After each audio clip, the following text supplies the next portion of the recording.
जय सिया राम। हनुमान जन्मोत्सव की आप सभी को बहुत बहुत शुभकामनाएं, बहुत बधाई। जैसा कि आप सब जानते हैं कि आज हनुमान जन्मोत्सव का हमारे यहाँ पे बहुत ही भव्य जुलूस का आयोजन किया जाता है। एक यात्रा जो निकलती है तुगन मंदिर से, उसी यात्रा में हम सब शामिल हो रहे हैं और मेरा आप सबसे अनुरोध है, आग्रह है और आप सबको आमंत्रण है कि इस यात्रा में शामिल हो और हम सब बढ़ चढ़कर इसमें भाग लें और अपनी जो श्रद्धा है, भक्ति है, आस्था है सनातन के प्रति, प्रभु श्री राम के प्रति, प्रभु हनुमान के प्रति, वो दर्शाएं। तो अभी इस यात्रा में सभी लोग शामिल हों ऐसी मैं उम्मीद करती हूँ। सनातन सांस्कृतिक संघ इस यात्रा में बढ़ चढ़कर हिस्सा ले रहा है और सभी से ये आशा करता है कि सभी सनातनी बहन भाई एक साथ होकर इस उत्सव को बहुत ही हर्षोल्लास के साथ मनाएंगे। प्रभु हनुमान का कलयुग में क्या महत्व है हम सब जानते हैं।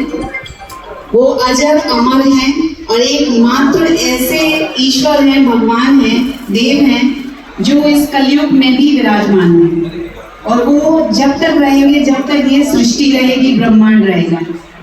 तो हम सब जानते हैं कि हमारे कलयुग के प्रभु श्री हनुमान बजरंगबली जो आज इस पृथ्वी पर हैं और इस बात से कोई भी इनकार नहीं कर सकता है।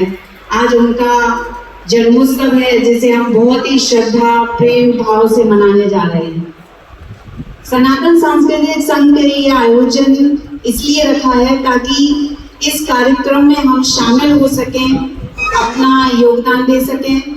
दूसरा कि अपनी जो श्रद्धा है, अपना जो योगदान है, हम जिसे मिलकर के कार्य कर रहे हैं सनातन को आगे बढ़ाने का, भारतीय संस्कृति को बचाने का, दोबारा उसको लोगों तक, जन जन तक पहुंचाने का जो प्रयास हम कर रहे हैं वो मजबूत हो और हम सब मिलकर के एक साथ सनातन धर्म को और भारतीय संस्कृति को आगे ले जाएं, उसे फिर से मजबूत करें। आप सभी से मेरा अनुरोध है, राजेंद्र भाई साहब ने भी बताया कि जिस तरह से हमारे पत्रकार बंधु सब यहाँ पर आए हैं और सब अपना कीमती समय निकाल कर इस कार्यक्रम के बारे में जानने और सबको ये बताने के लिए, जन जन तक ये खबर पहुंचाने के लिए कि किस तरह से सनातनी लोग बढ़ चढ़कर अपने ईश्वर का जन्मोत्सव मना रहे हैं, सनातन के लिए कार्य कर रहे हैं। तो कहने के साथ साथ हमारी क्रिया भी बहुत मायने रखती है जो समाज में और लोगों में एक सही संदेश देती है।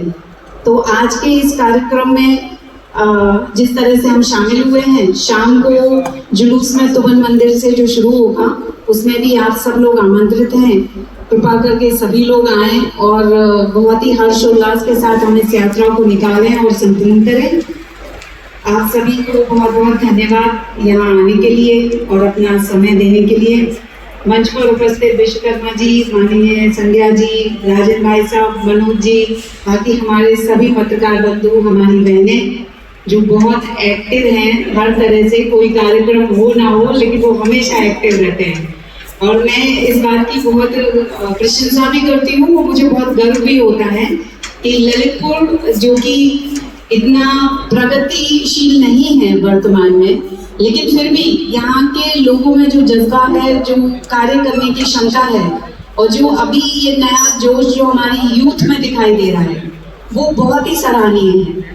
और उसी के फलस्वरूप ऐसा हुआ है कि आज बहुत सारे विकासपूर्ण कार्य ललितपुर में हो रहे हैं। हमारी संस्कृति, सभ्यता, धर्म और साथ साथ जो पाश्चात्य संस्कृति है, जो व्यवसाय है, सरकारी योजनाएं हैं, वो सभी यहाँ पर बहुत ही अच्छी तरह से कार्य कर रही हैं और इसका लाभ जन जन तक पहुँच रहा है। और हमारी सरकार भी जो प्रयास कर रही है वो हम सब उसका फायदा ले रहे हैं, हम सबके तक आ रही है। तो ये बहुत ही प्रशंसनीय है। ललितपुर में मैं ललितपुर से ही रहने वाली हूँ, लेकिन पिछले 15 साल के बाद अब जब मैं यहाँ आती हूँ तो मुझे एक नई ऊर्जा का पता चलता है। मुझे लगता है कि सारे लोग अब बहुत ज्यादा जागरूक हैं, समर्पित हैं अपने धर्म के लिए, अपने समाज के लिए, देश के लिए। और उनकी ये जो कार्यशैली है, जो उनका समर्पण है, वो दिखाई देता है अलग अलग कार्यक्रमों में, अलग अलग जगह पर। तो सभी को मैं बहुत ही उनका शुभकामनाएं देती हूँ, उनको धन्यवाद देती हूँ, सभी की बहुत सराहना करती हूँ और इसी के साथ मैं अपनी वाणी को विराम करती हूँ।